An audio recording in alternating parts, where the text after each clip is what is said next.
আমার সহযোগিতা আগামী দিনে যতটা ছিল আগামী বছরে এই বছরে ফুল সাপোর্ট থাকবে এবং আমার তো যেটা করার আমি করব। রথযাত্রার পবিত্র দিনে ধর্মীয় ভাব গাম্ভীর্যের মধ্যে অনুষ্ঠিত হল রুদ্রনাথ মন্দিরের পরিচালনায় গণেশ পুজোর খুঁটি পুজো। এই অনুষ্ঠানে প্রধান অতিথি স্বরূপ উপস্থিত ছিলেন সমাজসেবী ও ভারতীয় জনতা পার্টির নেতা জয়দেব দাস। সারা বছরই বিভিন্ন সমাজসেবামূলক কাজে নিজেকে নিয়োজিত রাখেন তিনি।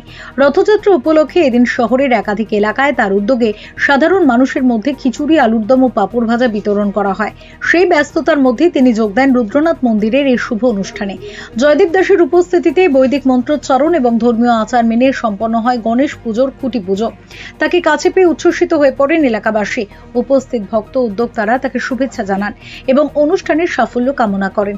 ধর্মীয় অনুষ্ঠান হোক বা সমাজসেবার কাজ, মানুষের পাশে থাকার বার্তা দিয়ে রথযাত্রার এই বিশেষ দিনটি কাটালেন জয়দেব দাস। তার উপস্থিতিতে উৎসবের আবহ আরো প্রাণবন্ত হয়ে ওঠে বলে জানান স্থানীয় বাসিন্দারা।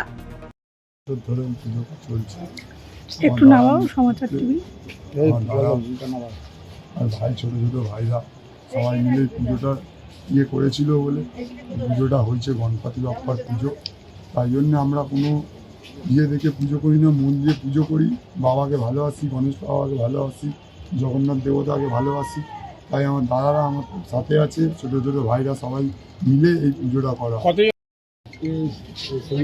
যে আছে আগামী বছরে যখন পুজোটা করবে বলেছিল তখন আমি বলেছিলাম ঠিক আছে কর, তোরা পুরো পাড়ার যতজন আছে সবাইকে নিয়ে ওদের পাড়ার ইচ্ছা ছিল যে গণেশ পুজো করবে। পাড়ায় পাড়ায় এখন তো প্রতি পাড়ায় এখন গণেশ পুজো এখন মেতে উঠেছে আমাদের। ওই জন্যে আরও মানে যাচ্ছে যাতে পুজোটা আরও ভালো করবে, আগামী দিনেতেই বছরে বড় করে করবে। তোমার সহযোগিতা কতটা থাকবে? আমার সহযোগিতা আগামী দিনে যতটা ছিল আগামী বছরে এই বছরে ফুল সাপোর্ট থাকবে এবং আমার তো যেটা করার আমি করব। Bureau report, channel 10।